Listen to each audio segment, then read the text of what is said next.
खींच के अपना पति देव के बना ले छे।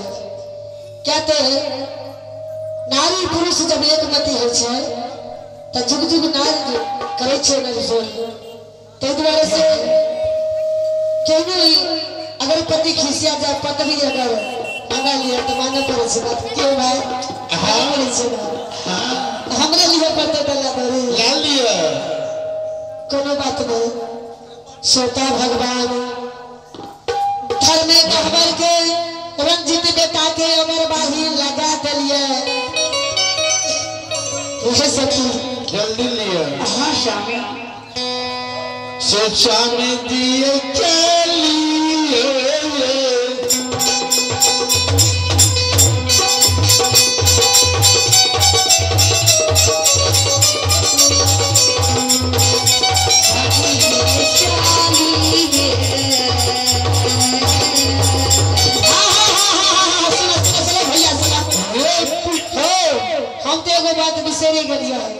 सुना बउआ रंजित के अगर बाही लगा दिए बसंत धर्म गवा के किछ नहीं हम अर्जी क्या करने जान से तोरे पड़ा। सबसे पहले डाला डोरी बिकतई तो घर में गहबर में धूप अगरबत्ती किने लगे एके हरिया आहू चली हमहू जेबई बाबा के मनाई ले भैया तू चल राज बाबा को भैया आहू चली हरिया अर्जी लगा हम जे भैया हूँ चलू बाबा के मनाई ले भैया चला घरवा के कहबो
जीत जा रहल छे हेलो चाहली यू में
लगे छे हरिनिया का गोड़ दुखा गेले सीता पतिया लादने छे हम आ गोड़ हनिके दुखा गेले चला चला जल्दी से देर से कुबेर बीतल जाए आधा रास्ता पहुंच गलिए अब आधा रास्ता जाए का छे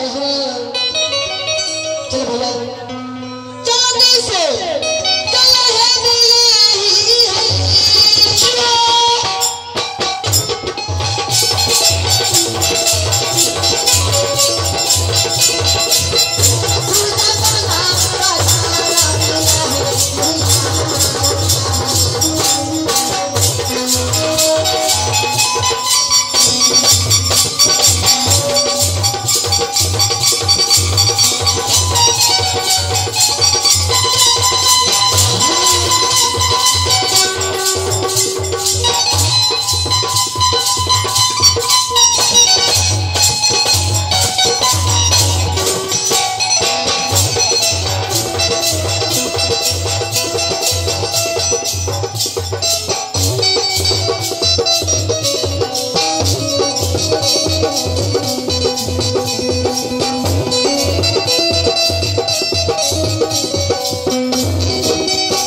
है चल लो